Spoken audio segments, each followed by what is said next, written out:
Number 271 الحمدللہ عدد خلقہ ورضا نفسہ وزنت عرشہ ومداد کلماتہ والصلاة والسلام علی صفوت رسلہ وخیر خلقہ محمد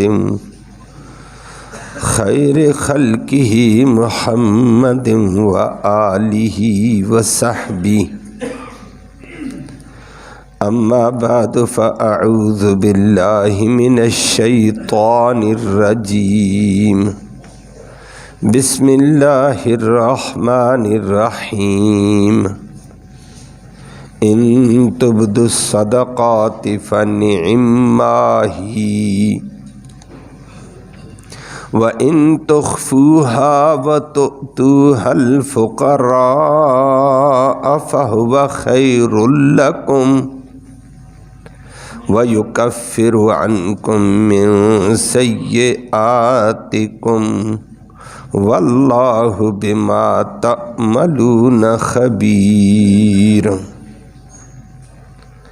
لیس علیک ھداہم ولکن اللہ یہدی من یشاء وما تنفقوا من خیر فلانفسکم وما تنفقون الا ابتغاء وجہ اللہ وما تنفقوا من خیر یوفى الیکم وانتم لا تظلمون صدق اللہ العلی العظیم وبلغنا رسولہ النبی الامی الکریم۔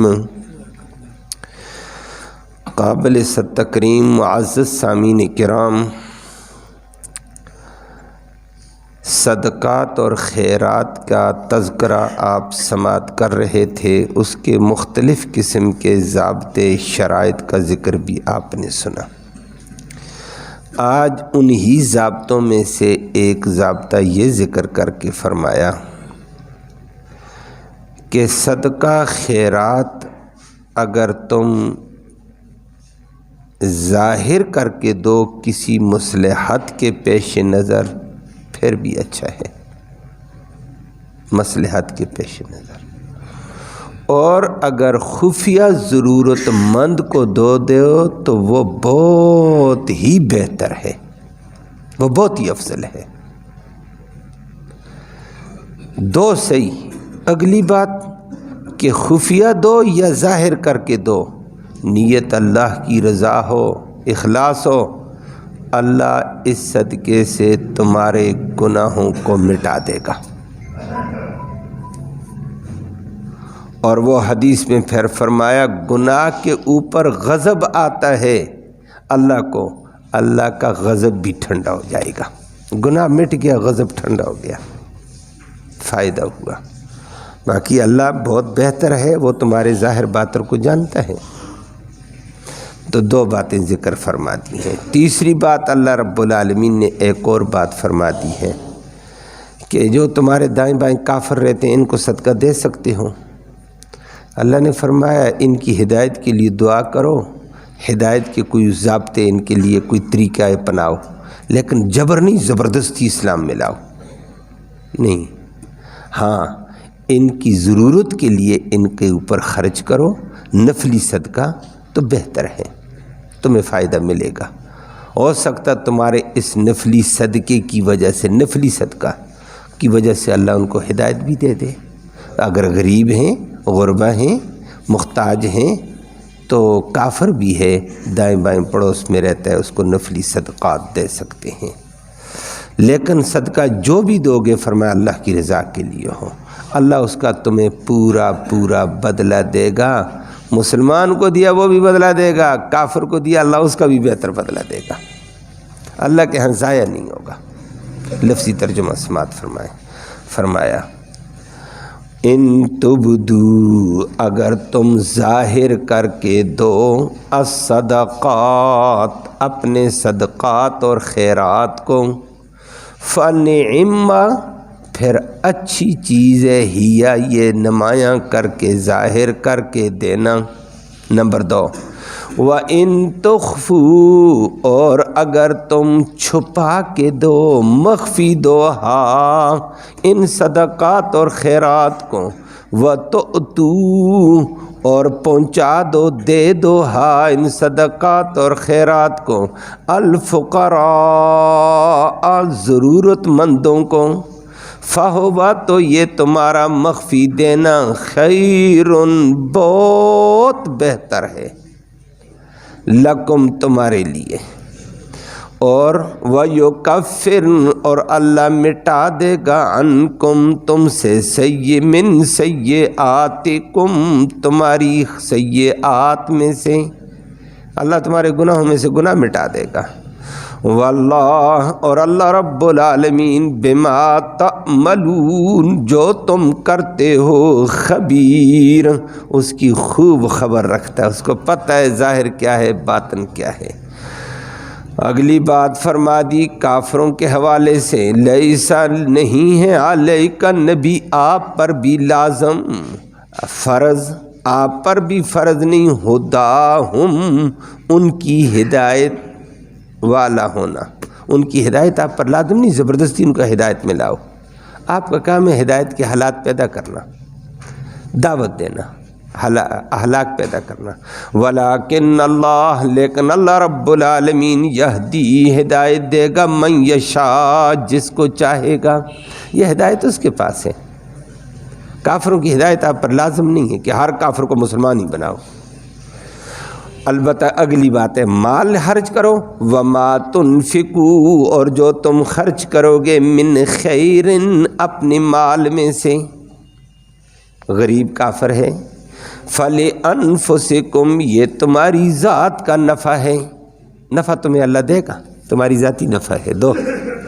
وَمَا تُنْفِقُوا کافر کو دو یا مسلمان کو دو. وَمَا تُنْفِقُوا جو بھی تم خرچ کرو گے ظاہری طور پر یا چھپا کر تھوڑا یا زیادہ مسلمان کو یا کافر نہیں خرچ کرنا الا مگر اس نیت سے الا ابتغاء چاہتے ہوئے وجہ اللہ اللہ کی رضا چاہتے ہوئے کرو. وما تنفقوا اور جو تم خرچ کرو گے من خیر اپنے مالوں میں سے تھوڑا زیادہ ظاہری اعلانیہ چھپا کر یوفا پورا پورا بدلہ دیا جائے گا الیکم تمہیں وَأَنْتُمْ لَا تُظْلَمُونَ اور تم پہ ذرا برابر بھی ظلم نہیں کیا جائے گا کہ تمہارے صدقے خیرات میں کمی ہو جائے. نہیں بڑھا بڑھا کر اللہ بدلہ دے گا، کوئی کمی نہیں ہوگی. اللہ ہم سب کو قرآن کے تقاضے پر پورا اترنے کی توفیق نصیب فرمائے. صدقات کے حوالے سے پچھلے رکوع میں بھی اس رکوع میں بھی آپ سن رہے ہیں مالی احکام کے اعتبار سے. آج جیسے آپ نے درس میں ترجمے میں سماعت کر لیا ایک ضابطہ صدقات اور خیرات کا ذکر کیا کہ صدقات اور خیرات کبھی کبھی ظاہر کر کے دینا ہوتا ہے، کبھی مصلحت کی وجہ سے، اور قرآن نے اس کی اجازت دے دی. ان تبدو الصدقات اگر صدقات کو ظاہر کر کے دے دو فنعم ما ہی پھر بھی بہتر ہے اللہ کی رضا لیکن ظاہر کر کے دیتے ہو، اعلانیہ دیتے ہو، یہ بہتر ہے. کیسے جی کیا مصلحت ہے؟ ایک مصلحت یہ ہوتی ہے بندے دوسرے دوستوں کی، رشتہ داروں کی، محلے والوں کی، اڑوس پڑوس کی نظر میں مالدار ہے، اور مالدار ہونے کی وجہ سے رشتہ دار بھی کہتے ہیں مالدار بہت بڑا ہے لیکن کنجوس ہے، بخیل ہے، نہیں دیتا ہے. اب اس کے حوالے سے بدگمانی پیدا ہو رہی ہے رشتہ داروں میں، محلے والوں میں، دوستوں میں. اب اعلانیہ بھی دے دے تاکہ بدگمانی دور ہو جائے کہ یہ تو دیتا ہے جی، اللہ کی دیے مال میں سے خرچ کرتا ہے، تو اعلانیہ بھی دے دینا پڑتا ہے کبھی کبھی.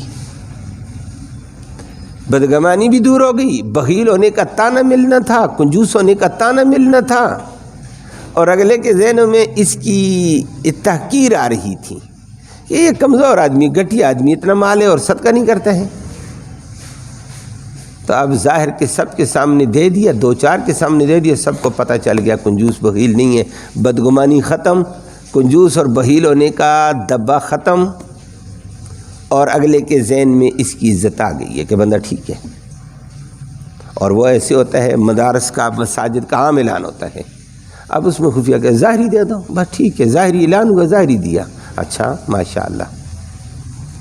ایک مصلحت یہ ہوتی ہے ظاہری دینے کی، فرمایا دیا تو اللہ کے لیے نا، اور دبا بھی ہٹ گیا۔ نمبر 2، دوسری ایک اور مصلحت ہوتی ہے، حدیث میں نبی کریم صلی اللہ علیہ وسلم نے فرمایا کبھی کبھی اعلانیہ دینا بہتر ہوتا ہے، اس وجہ سے دوسروں کو رغبت دلانے کے لیے، دوسروں کو رغبت دلانی ہے، توجہ دلانی ہے، دوسروں کو بھی درس دینا ہے کہ اللہ نے مال دیا، میں دے رہا، تو بھی دے۔ تو کبھی کبھی خیر کے کام کو اعلانیہ کر دیا جاتا تاکہ دوسرے بھی اس خیر میں شامل ہو جائیں۔ تو قرآن نے ان دونوں ضابطوں کے اعتبار سے کہہ دیا ان تبدوا الصدقات، اگر صدقات کو اعلانیہ طور پر دو گے، ظاہر کر کے دے دو، فنعما ہی، بہت بہت پھر بھی اچھا ہے، دیا تو اللہ کے لیے۔ اور وہ حدیث میں آتا ہے، اللہ اکبر، حدیث میں اس کی ایک تفصیل ہے۔ نبی کریم صلی اللہ علیہ وسلم نماز پڑھا رہے تھے، جمعے کا خطبہ تھا، اور یہ خصوصیت ہے، بعض دفعہ اس میں ساتھی غلطی بھی کرتے ہیں، الی آخرہ۔ نبی خطبہ جمعہ دے رہے تھے، جمعے کے خطبے میں خطیب جو نصیحت کرے، جو امر بالمعروف کرے، نہی عن المنکر کرے، خطیب کو حق حاصل ہے۔ خطیب مجمع کے دوران کسی کی گرفت کرتا ہے، یہ کرو یہ نہ کرو، چپ ہو جاؤ، بیٹھ جاؤ، اپنی عربی زبان سے ہٹ کر اپنی زبان میں بھی بات کرنا چاہے کر سکتا ہے، ممبر کے اوپر بیٹھا ہوا دین کے تقاضے پر ہر بات کر سکتا ہے، لیکن مجمع میں کسی کو بات کرنے کی گنجائش نہیں ہے، ذکر کرنے کی بھی گنجائش نہیں ہے، درود پڑھنے کی بھی گنجائش نہیں ہے کہ جیسے نبی کریم صلی اللہ علیہ وسلم کا نام آتا ہے درود پڑھو، نہیں، چپ کر کے خطبہ سن، جیسے نماز میں چپ کر کے قرآن سننا ہوتا ہے، چپ کر کے خطبہ سننا ہوگا۔ وَإِذَا قُرِئَ الْقُرْآنُ فَاسْتَمِعُوا لَهُ وَأَنصِتُوا۔ تو خطبہ نبی کریم صلی اللہ علیہ وسلم نے پھر اس میں تفصیل بتا دی ہے کہ خطبے میں اگر ایک آدمی بات چیت کر رہا تھا، غلطی کر رہا تھا، فَإِنْ أَشَرْتَ إِلَيْهِ اللہ تفعل، آپ نے اشارے سے اس کو ایسے کیا، ایسے نہ کرو، منہ سے بولے نہیں، آپ نے اشارہ کیا، فرمایا فقد لغوتا، یہ بھی آپ نے غلطی کی ہے۔ بھائی وہ غلطی کرتا تھا، تو کیوں غلطی کرتا ہے؟ چپ۔ جیسے نماز میں ہم کھڑے ہوتے ہیں، اگر ایک بندہ غلطی کرتا ہے تو دوسرا تو غلطی نہ کرے نا، تو اپنی نماز بچا۔ تو خطبے میں عوام کے لیے گنجائش نہیں ہوتی ہے بولنا، ادھر آ جی ادھر بیٹھ، پہلے آتے نہیں ہے، بعد میں آتے ہیں، ایک دوسرے کو بلاتے ہیں، ادھر آ جی ادھر بیٹھو، اور آرام سے بیٹھ جاؤ، یہ جائز نہیں ہے، جو جہاں جگہ ملتی ملے، بس ٹھیک ہے۔ تو نبی کریم صلی اللہ علیہ وسلم خطبہ دے رہے تھے، یہ مسئلہ ایک الگ آ گیا ضمناً، اب اگلی حدیث سنانا چاہتا تھا کہ یہ لوگ اس میں غلطی کرتے ہیں۔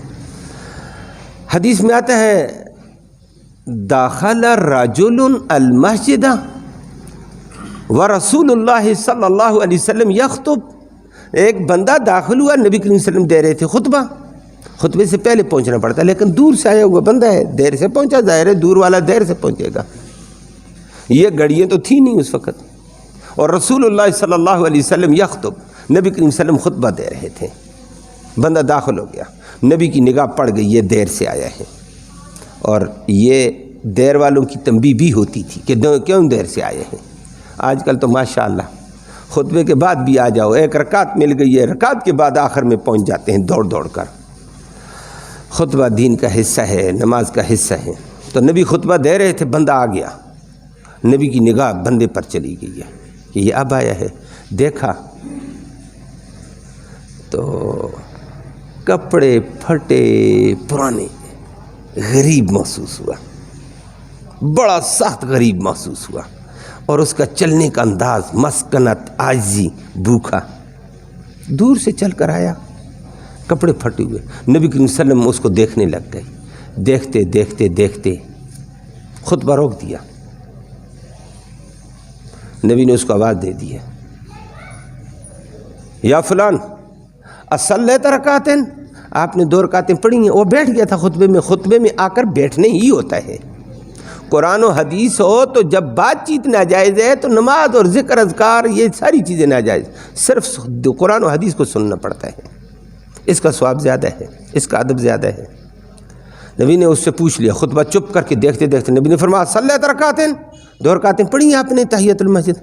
اس نے کہا لا، نہیں پڑھی ہیں۔ فرمایا قم فصلی رکعتین، 2 رکعتیں پڑھو۔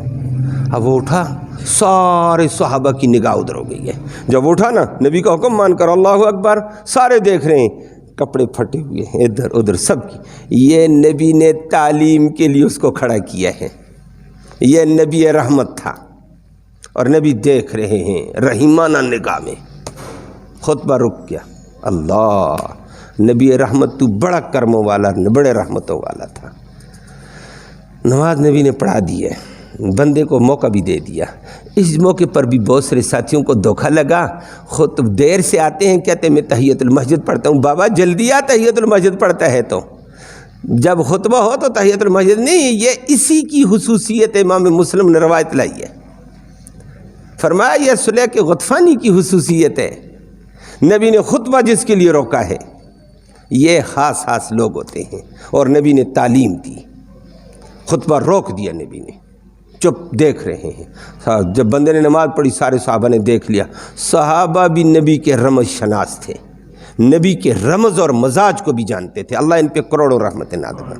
صحابہ سمجھ گئے نبی کو اس کی غربت پہ ترس آ گیا، نبی کو اس کے فقر پہ ترس اور رحم آ گیا، اور نبی نے ہمیں دکھانا چاہا ہے اس کو کھڑا کر کے۔ بس نبی نے خطبہ بعد میں شروع کیا، دھیمی اور عجیب کیفیت نبی کی آنکھوں میں، خطبہ مکمل کر کے نماز پڑھی، اور نبی نے فرمایا الا تنظروا الی رجل، آپ نے بندہ دیکھا تھا؟ صحابہ نے کہا جی دیکھ لیا ہے۔ سمجھ گئے؟ ایک صحابی سمجھا ہوا تھا نا، وہ فوراً گھر گیا، فجاء رجل مقتلا، ایک بندہ ایک ٹوکرا لے کر آ گیا، اور ایسا ٹوکرا لایا کاد ان یعجزا کف، قریب تھا کہ اس کے ہاتھ اٹھانے سے اس کو عاجز آ جائیں، بلکہ عاجز آ گیا، ٹوکرا لاتے لاتے تھک گیا تھا۔ یہ ٹوکرا میرا اور تمہارا نہیں، ہم کمزور لوگ ہیں، یہ صحابہ تھے مضبوط لوگ۔ ایسا ٹوکرا جس میں ماشاءاللہ 2 من کھجوریں پڑی ہوئی ہیں، لایا اور لا کر رکھا، یا رسول اللہ یہ ہے۔ صحابہ نے دیکھا، نبی نے فرمایا جزاک اللہ۔ صحابہ دوڑے، کوئی پیسہ لاتا، کوئی درہم لاتا، کوئی کھجوریں لاتا، کوئی کپڑے لایا، ایک دم سب نے لائی، لیکن اس نے پہل کی۔ نبی کریم صلی اللہ علیہ وسلم نے فرمایا تو نے سب کو ایک دم جا کر دکھا کر رکھا، سب کو درس دے دیا، تعلیم دے دی ہے، فرمایا سب کے صدقے کا ثواب تجھے ملے گا۔ کیوں؟ الدال علی الخیر کفاعلہ، نیکی کی رغبت دلانا، دکھا کر اس کو درس دینے، اس میں بھی ایسی ہے جیسے نے خود نیکی کی ہے۔ نیکی کی تعلیم دینے والے کو بھی وہی ثواب ملتا ہے جو تعلیم دینے والے کو، جو نیکی کرنے والے کو ملتا ہے، تعلیم دینے والے کو بھی ملتا ہے۔ تو یہ اعلانیہ ہو گیا ہے، لیکن رغبت کے لیے تھا۔ اب اس نے رغبت کے لیے لایا ٹوکرا، اور وہ کمزور صحابی تھا، گھر میں یہی کھجوریں اٹھا کر لے آیا۔ صحابہ نے کہا یہ اتنی لایا تو ہم نہ لائیں، ڈھیر لگ گیا مال کا، کپڑوں کا، کھجوروں کا، درہم دنانیر۔ نبی کریم صلی اللہ علیہ وسلم کا حدیث میں امام مسلم نے روایت لائی ہے، نبی کا ڈھیر لگنے کے بعد نا کأن وجہ رسول اللہ صلی اللہ علیہ وسلم، گویا نبی کا چہرہ یتحلل، چاند کی طرح چمکنے لگا۔ خوش ہو گئے، ماشاءاللہ میری قوم میں ہمدردی ہے، میری امت میں ایک غریب کا لحاظ ہے۔ تو نبی خوش ہو گئے اس موقع پر۔ تو میں نے یہ ذکر کرنا تھا اس موقع پر، آج میں کبھی کبھی اعلانیہ صدقہ کرنا پڑتا ہے تاکہ دوسرے بھی حصہ ڈال دیں، یہ اس لیے ظاہری صدقہ کرنا جائز ہوتا ہے، لیکن قرآن نے دوسرا رخ پہ بیان کیا ہے پھر۔ تو یہ خصوصیت ہے سلیق غطفانی رضی اللہ تعالیٰ عنہ کی، جس کے لیے نبی کا خطبہ رکا، سب کچھ ہوا، وگرنہ خطبے کے دوران بات چیت سب چیزیں، امر بالمعروف نہی عن المنکر سب ناجائز ہوتی ہے، خطبہ سننا لازم ہوا کرتا ہے، نبی کریم صلی اللہ علیہ وسلم کی حدیث میں موجود ہے۔ وہ تحیۃ المسجد پڑھنے ہیں تو بھر وقت آؤ پڑھو، بہت اچھی بات ہے۔ تو فرمایا وَإِن تُخْفُوهَا، اگر تم مخفی طریقے سے صدقے کو دے دو، وَتُؤْتُوهَا الْفُقَرَاءَ، اور ضرورت مندوں تک اس کو پہنچا دو، فَهُوَ خَيْرٌ لَكُمْ، یہ تمہارے لیے بہت ہی بہتر ہے۔ کیوں؟ مخفی طریقے سے اگلی کی عزت بھی محفوظ، نمبر 2 مخفی طریقے سے آپ نے تعاون کی، اگلا شرمساری سے بھی لوگوں کے سامنے سے بچ جائے گا، اور اگلے کی عزت بھی محفوظ ہو گئی ہے۔ صدقے کا تعلق اللہ سے جڑ گیا، بندوں سے کٹ ہی گیا ہے، اور جو چیز اللہ سے جڑ جاتی ہے اس کا درجہ بڑا ہی بلند ہوتا ہے۔ فرمایا فَهُوَ خیر، خیر اس میں تفضیل کا صیغہ ہے عربی گرامر میں، بہت بہتر، بہت بہتر اس وجہ سے۔ اور فرمایا وہ حدیث میں نبی کریم صلی اللہ علیہ وسلم نے فرمایا کہ 7 آدمیوں کو اللہ کے عرش کے نیچے سایہ ملے گا قیامت کے دن، اللہ ہمیں بھی نصیب فرمائے۔ 7 آدمیوں میں سے ایک آدمی یہ ہے، تصدق بیمینہ لا یعلم بشمالہ، دائیں ہاتھ سے خفیہ صدقہ کرتا ہے، بائیں ہاتھ کو بھی نہیں پتہ چلتا ہے۔ فرمایا یہ کل اللہ اپنے عرش میں لائے گا، اور میری مال دیے ہوئے مال کو میری رضا کے لیے، میرے لیے خرچ کیا تھا، کسی کو بتایا تک نہیں ہے، دکھایا تک نہیں، آج میں رب اپنے عرش کے نیچے جگہ دے کر دنیا کو بتاتا ہوں یہ میرا تھا، اس کے دل میں میں تھا۔ وہاں اللہ کے عرش میں سایہ ملے گا، اور قیامت کے دن حشر میں جس کو سایہ مل جائے بڑی بات ہے۔ یہ یوم لا ظل الا ظلہ، حشر میں اللہ کے سائے، عرش کے سائے کے علاوہ سائے ہی نہیں ہوگا، تپتی دھوپ ہوگی، سورج 1 میل کی مسافت سے حرارت اور تمازت چھوڑے گا۔ اللہ ہم سب کو محفوظ فرمائے۔ تو فرمایا ان 7 آدمیوں میں سے ایک آدمی یہ خفیہ صدقہ کرنا بہت بہتر ہوا، اور خفیہ صدقہ کرنے سے فرمایا کہ وہ صدقات کی فضیلت میں فرما دیا 2 باتیں ہوتی ہیں۔ آگے فرمایا وَيُكَفِّرْ عَنْكُمْ مِنْ سَيِّئَاتِكُمْ، اللہ صدقات تم جیسے دو گے اللہ کی رضا کے لیے دیتے ہو، اللہ تمہارے گناہوں کو مٹا دے گا۔ ایک فائدہ یہ ہوگا، جب گناہ کی وجہ سے اللہ کو غصہ آ جاتا، اللہ کا غضب جوش میں آتا، تو گناہ مٹ گیا، اور اگلا کام پھر اللہ کا غضب بھی ٹھنڈا ہو گیا۔ وہ حدیث میں نبی کریم صلی اللہ علیہ وسلم نے فرما دیا الا ان الصدقۃ تطفئ غضب الرب کما تطفئ الماء النار، فرمایا صدقہ اللہ کے غضب کو ایسے ٹھنڈا کر دیتا ہے جیسے پانی آگ کو ٹھنڈا کر دیتا ہے۔ تو فرمایا فائدہ بہت بڑا ہے۔ تو دونوں ضابطے بتا دیے، حالات کے تقاضے پر کبھی کبھی اعلانیہ صدقہ کرنا پڑتا ہے، کبھی کبھی اخفاء بہت ہی بہتر ہے۔ فرمایا واللہ بما تعملون خبیر، اللہ رب العالمین تمہارے ہر عمل سے باخبر ہے، ظاہر والے کو بھی جانتا ہے، باطن کو بھی جانتا۔ ظاہر میں تم نے دیا لیکن دل میں نیت کیا ہے وہ اللہ جانتا ہے، خفیہ دیا دل میں نیت کیا ہے وہ اللہ جانتا ہے، اس کے مطابق وہ بدلہ دے گا۔ دوسری بات اللہ نے نبی کریم صلی اللہ علیہ وسلم کو فرمائی، نبی درپے تھے، مسلمانوں کو تو صدقہ خیرات دیتے تھے لیکن کافروں کے لیے نبی پریشان تھے، ان کو ہدایت مل جائے، مالی تعاون بھی کرتے تھے۔ ابتداء اسلام میں تو ذرا مشکلات تھیں، مسلمانوں ہی کی مدد تھی۔ اس وقت نبی کریم صلی اللہ علیہ وسلم نے فرمایا لا تصدقوا الا علی اہل الاسلام، مسلمان کے علاوہ، اسلام والے کے علاوہ کسی کو صدقہ نہ دینا، صرف مسلمان کو دو، مسلمان خود ضرورت مند ہے تو اس کی ضرورت پہلے پوری کرو نا۔ اور فرما دیا لا تصدقوا علی اہل ذمہ، ذمی لوگ جو اسلامی مملکت کے اندر کافر ذمی رہتے ہیں، اجازت لے کر رہتے ہیں، ان کو اجازت ملتی رہنے کی، فرمایا ان پر صدقہ نہ کرو، صدقہ مسلمان کو دو، پہلے یہی تھا۔ اور ان کافروں کے لیے نبی ہدایت کے لیے زور بھی لگاتے، بڑا زور لگاتے، کسی طریقے پر ہدایت ان کو ملے تاکہ ان کے ساتھ بھی تعاون کریں۔ اللہ اکبر، اللہ نے نبی کو 2 باتیں فرمائی، نبی ہدایت آپ کو اوپر ان کی لازم نہیں ہے کہ ان کو ضرور مسلمان بناؤ، ان کو ضرور ہدایت پہ لگاؤ۔ آپ کا کام ہے اخلاق سے پیش آنا، دعوت دینا، اسلام کی افادیت بتانا۔ باقی اس ہدایت دے گا کون؟ وہ اللہ دے گا، آپ پر یہ بات تو لازم نہیں ہے۔ لیسا علیک ھداھم، نبی ان کی ہدایت آپ پر لازم نہیں ہے۔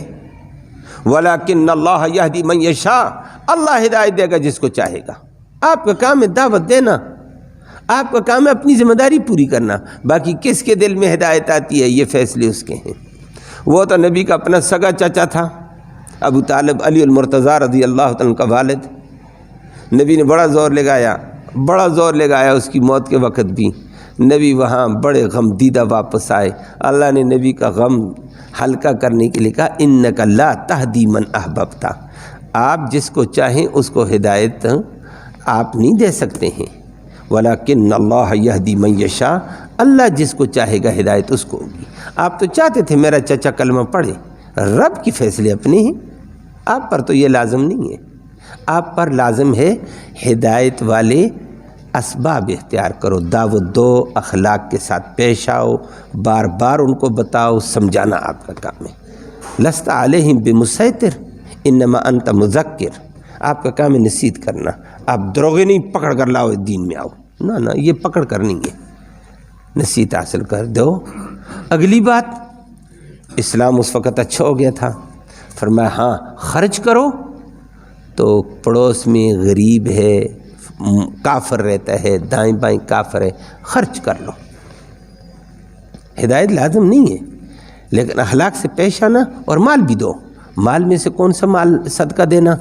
زکوٰۃ کافر کو نہیں دے سکتے ہیں، یہ عبادت ہے، وہ عبادت کا مستحق نہیں ہے۔ صدقۃ الفطر کافر کو نہیں دے سکتے ہیں۔ منت کا مال ہے، نظر کا، اللہ کے لیے جو نظر کی کل پرسوں بھی آپ نے سنا تھا، وہ کافر کو نہیں دے سکتے ہیں۔ البتہ نفلی صدقہ، ویسے جی میں اپنے مال میں سے صدقہ دیتا ہوں اللہ کی رضا کے لیے، مال میں برکت ہو جائے، اللہ راضی ہو جائے، نفلی صدقہ، یہ کافر کو دے سکتے ہیں۔ کافر محتاج ہے، عورت ہے، مرد ہے، دے دو۔ اور اخلاق سے پیش آؤ گے، تھوڑی اس کی ضرورت پوری کرو، اس کو کھانا دے دو، اس کی ضرورت پوری کر لو، اللہ اسی سے اس کے دل میں اسلام ڈال دے تو کیا حرج ہے؟ فرمایا یہ کر سکتے ہو۔ اور وہ اسلام نہیں بھی لایا، تمہیں اللہ نفع دے گا، اللہ کی مخلوق تو ہے نا، کافر ہے تو اللہ کی مخلوق، بیچارہ بھوکا ہے، کھلاؤ، محتاج ہے۔ جی ابو لہب، جی چچے تھے نبی کے،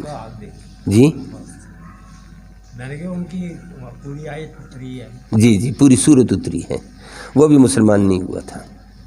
نبی کے 2 چچا مسلمان ہوئے ہیں، یہ 2 چچا نبوت کے بعد تھے لیکن مسلمان نہیں، باقی چچے نبوت کے اعلان سے پہلے فوت ہو گئے۔ نبی کے 10 چچے تھے، 9 چچے تھے، 10واں نبی کریم صلی اللہ علیہ وسلم کے والد محترم تھے۔ تو قرآن نے ذکر کر دیا ہے کہ صدقہ خیرات کافر کو بھی دے دو، یہ تو کم از کم انسان ہے، کتے کو بھی دے دو، بھوکے کو، تو اللہ اس کا ثواب ضائع نہیں کرتا ہے۔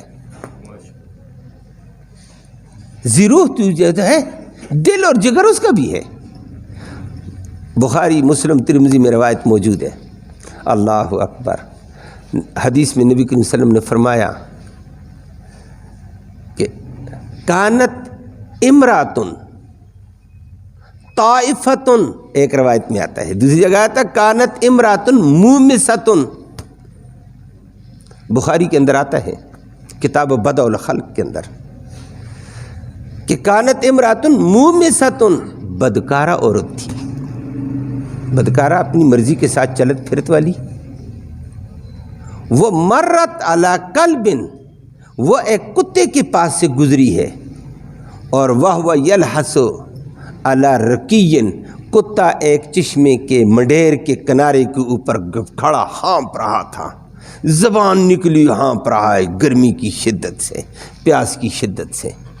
عورت کو اس کے اوپر ترس آیا، پانی خود چشمے سے پیا، دیکھا کتا ہانپتا، کہنے لگی اسی پیاس سے میں تڑپ رہی تھی، اب یہ بھی تڑپ رہا ہے تو اللہ کی مخلوق نا ہے، تو یہ زیرو ہے، دل اس کا بھی ہے۔ عورت کو ترس آیا، فنازعت خفہا، اس نے اپنا کھوسا نکالا، کھوسا نکالا، اور نمبر 2 وعقدت بخمارہا، اپنے دوپٹے کے ساتھ اس کو باندھا اور چشمے میں ڈالا، اور ڈال کر کھوسے کے ذریعے سے پانی نکال کر کتے کے آگے ڈالا ہے، کتا سیراب ہوا، اللہ نے عورت کی مغفرت کا اعلان کر دیا۔ معافی اس کے پاس ہے، ہمارے پاس تو سرٹیفکیٹ نہیں ہے۔ جب کتے کے ساتھ رحم کیا جائے تو اللہ معاف کر دیتا ہے، رحم کرتا ہے۔ پڑوس میں کافر ہے تو دے دینا جائز ہے بھائی، اس کے ساتھ اخلاق سے پیش آئیں گے، اس کو دیں گے، نفلی صدقہ دیں گے، کھانا دیں گے، اس کی ضرورت پوری کرو، اس کی دعائی کا اہتمام کیا جائے۔ ہم کہیں دفع کرو یہ فلانا ایسا ہے، فلانا ایسا ہے، تو ہمارے اخلاق کہاں گئے؟ ہم کیسے اس کو دعوت دے کر قریب کریں گے؟ تو قرآن نے کہا وہ نبی ہدایت آپ پر لازم نہیں ہے، آپ کا کام ہے دعوت و دعوت دے دینا، حالات بنا دینا۔ اگلی بات وما تنفقوا من خیر، جو خیر کی چیز تم خرچ کرو گے کافر کے لیے فلانفسکم، نفع تمہیں ملے گا، وہ کافر ہے جو بھی ہے، نفع اللہ تمہیں دے گا، لیکن کافر کو بھی دو۔ وما تنفقوا الا ابتغاء وجہ اللہ، اللہ کی رضا کے لیے دینا، کسی پر احسان جتنا کے لیے نہ دینا، میں نے تیرے اوپر یہ کیا تھا، تو کافر تھا پھر بھی میں نے یہ دے دیا، احسان نہیں ہے۔ کس کے لیے؟ اللہ کی، ابتغاء وجہ اللہ، فرمایا اللہ پورا پورا بدلہ دے گا۔ اور آیت کریمہ اس وقت بھی نازل ہوئی ہے جب صلح حدیبیہ ہو چکی تھی، نبی کریم صلی اللہ علیہ وسلم حدیبیہ کی صلح کر کے آ گئے، اب مکہ والوں کا مدینہ آنا، مدینہ والوں کا مکہ آنا جانا آسان ہو گیا۔ تو اسلامی حکومت اس وقت اپنے عروج پہ جا رہی تھی، اللہ کی برکتیں، رحمتیں، خوب اسلامی حکومت ریاست مدینہ میں آئی ہوئی ہیں۔ مکہ مدینہ کے اندر مسلمانوں کا، غریبوں کا بھی خوب تعاون، کافر جو دائیں بائیں رہتے ان کا بھی تعاون تھا، اور دائیں بائیں فضا پھیلی، لوگ آتے جاتے، پتہ کیا اسلامی حکومت کیسی ہے، ریاست مدینہ کیسی ہے۔ مسلمانوں سے پوچھتے وہ کہتے ہیں ہماری سے یہ لحاظ ہے، یہ لحاظ ہے، کافروں سے پوچھتے وہ کہتے ہیں ہمارا یہ لحاظ ہے، دہلیز کے اندر آ کر ہمیں مال دے دیتے ہیں، یہ مسلمان یہ ہے، ساری تفصیل۔ دائیں بائیں سے لوگ بڑے پھراتے تھے ریاست مدینہ میں۔ حضرت ابوبکر صدیق کی بیوی مکہ میں تھی، اس کو اسلام نہ آنے کی وجہ سے ابوبکر نے طلاق دے دی، حضرت قتیلہ رضی اللہ عنہ۔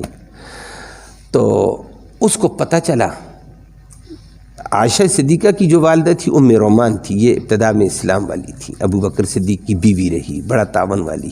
حضرت اسما بڑی بچی تھی حضرت ابوبکر صدیق کی، اس کی والدہ قتیلہ بنت عبدالعزیٰ، یہ وہاں طلاق ہو گئی، وہیں رہتی تھی۔ اس کو پتہ چلا ریاست مدینہ میں یہ حالات، اس نے کہا میں بھی تنگ ہوں یہاں، میری بچی بھی وہاں ہے، بچی کو بھی دیکھوں گی، ریاست مدینہ کی برکات بھی ہوں گی، کچھ جاتی ہوں۔ مکہ سے چلتے چلتے چلتے مدینہ پہنچی، اتنا لمبا سفر کر کے بیٹی کے پاس پہنچ گئی، بیٹی نے گھر میں بٹھایا، میری ماں آ گئی ہے۔ لیکن یہ دین والے لوگ تھے، یہ کہتے تھے ہم نے کام وہ کرنا ہے جو دین ہمیں بتائے گا، ہم کہتے ہیں ہم اپنی مرضی کریں گے، اپنی غمی خوشی میں کہتے ہیں میری مرضی، میرا مال میری مرضی، میرا فلاں میری مرضی، اور تیری مرضی چھوڑا۔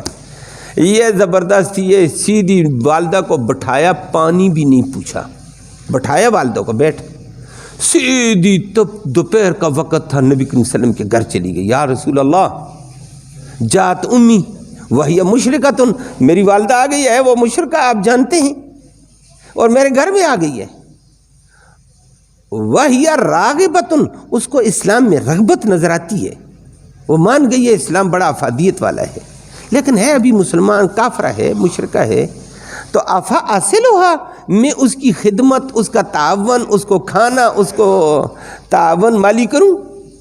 نبی کریم صلی اللہ علیہ وسلم فرمایا نعم سلیہا، ہاں ماں ہے تیری، اس کا ادب کر، احترام کر، کھلا پلا۔ واپس مکہ جانے لگے تو راستے کا خرچہ بھی دے، مکہ کا خرچہ بھی دے اس کو۔ اس نے واپس آئی، بیٹی کو کہا کدھر گئی تھی؟ کہا بتاتی ہوں، پہلے پانی دیا، پھر اس کو ٹھنڈا پانی دیا، کھانا دیا، کھلا رہی ہے، 7 پاؤں دبا رہی ہے، سارا کچھ کر رہی ہے۔ کہا بچی یہ بتا مجھے بٹھا کر کدھر گئی تھی؟ کہا میں اپنے نبی سے پوچھنے گئی تھی، جو میرا نبی کہے گا میں نے وہ کرنے ہیں۔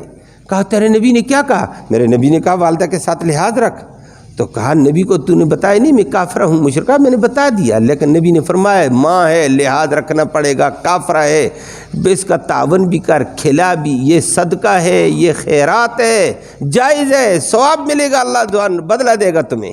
تو فرمایا اچھا تیرے نبی نے یہ کہہ دیا، تیرے دین نے؟ فرمایا ہاں میرے دین نے یہ کہا ہے، میرے نبی نے یہ کہا۔ اور رہی وہاں اس کی خدمت ہوتی رہی، جاتے وقت اس کو پیسے بھی دیے، کپڑے بھی دیے، کھانا بھی دیا، یہ جا رہی ہے تو جا، باقی اسلام یہ ہے تیری مرضی قبول کر، بہت اچھی بات ہے، زبردستی نہیں ہے، لیسا علیک ھداھم، زبردستی نہیں ہے ان کو ہدایت پلانا، باقی یہ دعوت ہے، یہ اسلام ہے۔ بعد میں وہ چلی گئی، اس نے کہا اچھا جو اسلام کافر کا اتنا لحاظ رکھتا ہے، پتہ نہیں اسلام قبول کرنے والوں کا کتنا لحاظ ہوگا اللہ کے ہاں۔ اللہ نے اس کو اسلام دے دیا، تو کافر کا بھی لحاظ رکھا جائے گا۔ اور اسی آیت نے آ کر کہا وَمَا تُنْفِقُوا مِنْ خَيْرٍ فَلِأَنفُسِكُمْ وَمَا تُنْفِقُوا إِلَّا ابْتِغَاءَ وَجْهِ اللَّهِ، جو بھی خرچ کرو مسلمان پر، کافر پر، لیکن اللہ کی رضا۔ وَمَا تُنْفِقُوا مِنْ خَيْرٍ، جو بھی مال تم خرچ کرو گے، اعلانیہ کرو، چھپا کر کرو، کافر کو کر، مسلمان کو کر، کتے پر کر، بلی پر کر ضرورت کے مطابق اس کی ضرورت دیکھ کر۔ تو فرمایا یوفا الیکم، اللہ تمہیں پورا پورا بدلہ تمہیں دے گا، وانتم لا تظلمون، تمہارے ثواب میں کوئی کمی نہیں ہوگی۔ اللہ ہم سب کو اپنے دینی تقاضے کے مطابق عمل کی توفیق نصیب فرمائے۔ اللہم صلی وسلم دائما ابدا علی حبیبک خیر الخلق کلہم۔ یا اللہ ہمارا یہ بیٹھنا، یہ سننا سنانا اپنی جناب میں قبول فرما، اس سننے سنانے کا ایصال ثواب ہمارے اعزاء قارب جو دنیا سے چل بسے ہیں، یا اللہ ان کی روح کو تحفے کی شکل میں اس کا ثواب پہنچا، ان کی مغفرت فرما، دونوں جہانوں کی خیر نصیب ہم سب کو فرما دے۔ یا اللہ اپنے قرآن کے تقاضے کے مطابق عمل کی توفیق نصیب فرما، ایک دوسرے کے ساتھ ہمدردی نصیب فرما، ایک دوسرے کی غمخوارگی نصیب فرما، ایک دوسرے کی خدمت والا جذبہ نصیب فرما۔ مسلمان اغراض پسندی میں چلا گیا، مفاد پرستی میں چلا گیا، یا اللہ ان اغراض پرستی سے، مفاد پرستی سے یا اللہ ہم سب کو محفوظ فرما، دین پرست بنا دے، یا اللہ خدا پرستی ہمارے اندر پیدا فرما دے، یا اللہ ہم سب کو حقیقی مسلمان بننا نصیب فرما دے۔ ساری امت کے اندر جو تباہی آئی ہوئی ہے، بے دینی کی، بے حیائی کی، عریانی کی، فحاشی کی، بد تہذیبی کی، بدتمیزی کی، بد اخلاقی کی، یا اللہ ان تباہیوں سے امت کو محفوظ فرما دے، امت کو دوبارہ حقیقی مسلمان بننا نصیب فرما دے، یا اللہ امت کو نبی کی امت بننا نصیب فرما، اغیار کی غلامی سے، شیطان کی غلامی سے محفوظ فرما، حاضرین مجلس کی نیک مرادیں پوری فرما، نیک ارادوں میں کامیابی نصیب فرما، حلال کی روزی وسعت والی، برکت والی، رحمت والی، آسانی کے ساتھ نصیب فرما، حرام سے محفوظ فرما، یا اللہ جب تک زندہ رہیں اسلام والی زندگی نصیب فرما، مرتے وقت کلمہ ایمان نصیب فرما، آخرت میں اس قرآن کی، نبی کریم صلی اللہ علیہ وسلم کی شفاعت نصیب فرما۔ ایک صاحبہ نے اپنے شوہر کے حوالے سے اور اپنے حوالے سے بڑی پریشانی کا ذکر کیا، دعا فرمایا اللہ ان کی پریشانی کو دور فرما دے، اللہ ان کی مشکل کو آسان فرما، اور جو مشکل میں پڑے ہوئے اللہ ان کی مشکلیں بھی آسان فرما، سب سے خیر کا معاملہ فرما۔ صلی اللہ تعالی علی خیر خلق محمد و آلہ وسلم۔